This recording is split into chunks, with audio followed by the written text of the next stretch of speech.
السلام علیکم۔ آج میں آپ کو ہیموفیلیا کے بارے میں بتاؤں گا۔ ہیموفیلیا ایک ایسا موروثی خون کی بیماری ہے جس میں پیشنٹ کے اندر جو جز خون کے ہوتے ہیں، جس کو ہم کلاٹنگ فیکٹر کہتے ہیں، ان کی کمی ہوتی ہے۔ یہ موروثی بیماری ہے جو ماں باپ سے بچوں میں منتقل ہوتی ہے اور یہ زندگی بھر اس کے ساتھ ہوتی ہے۔ اگر اس کی شدت بہت زیادہ ہے تو یعنی سیویئر ٹائپ ہے تو یہ عموماً پیدائش کے فوراً بعد پتہ چل جاتا ہے۔ اس کو ہم 3 کیٹیگریز میں ڈیوائڈ کرتے ہیں۔ سیویئر یعنی جس میں فیکٹر کا لیول لیس دین 1% ہوتا ہے، یا ماڈریٹ جس کا فیکٹر درمیانہ ہو یعنی 1% سے زیادہ اور 5% سے نیچے ہو، اور ہم اس کو کہتے ہیں ماڈریٹ۔ پھر مائلڈ ہوتا ہے۔ مائلڈ کا مطلب ہوتا ہے ان کی بیماری کی علامات کم ہوتی ہے اور صرف اس وقت ہوتی ہے جب ان کو کوئی چوٹ لگتی ہے یا ان کی کوئی سرجری وغیرہ ہوتی ہے، تو اس وقت کی علامات ظاہر ہوتی ہے، ان کو ہم مائلڈ کہتے ہیں۔ اور ان فیکٹر کا لیول 5 سے اوپر ہوتا ہے اور نارمل سے کم ہوتا ہے۔ عموماً ان بچوں کو جب بلیڈنگ ہوتی ہے، خاص طور پر ان کی ختنہ ہوتی ہے، اس وقت خاص طور پر یہ میلز میں پتہ چلتا ہے کہ ان کو بلیڈنگ کا مسئلہ ہے، خون کا مسئلہ ہے،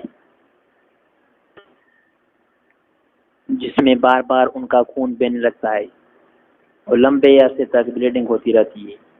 اگر ان کے خون کو نہ روکا جائے تو خون کے ضائع ہونے کی وجہ سے ان کے اندر خدا نخواستہ ان میں موت بھی واقع ہو سکتی ہے، کیونکہ جیسے کہ آپ کو پتہ ہے کہ خون کے بغیر زندگی ممکن نہیں، اس لیے خون کا رکنا اور جمنا ان کے جسم کے لیے بہت ضروری ہے۔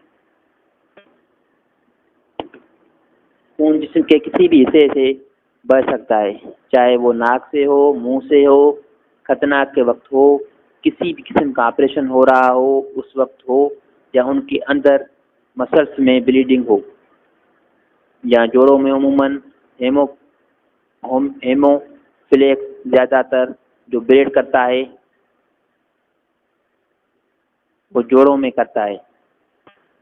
اگر ان کا بر وقت علاج نہ ہو تو یہ ان کے جوڑ خراب ہو جاتے ہیں، سوج جاتے ہیں، بہت زیادہ درد ہوتا ہے اور درد کی شکایت اتنی زیادہ ہوتی ہے کہ ان کے اندر اور یہ سو بھی نہیں سکتے، اور کبھی کبھار یہ درد کی وجہ سے بیہوش بھی ہو جاتے ہیں۔ اس لیے ان کو بر وقت ٹریٹمنٹ کی ضرورت پڑتی ہے۔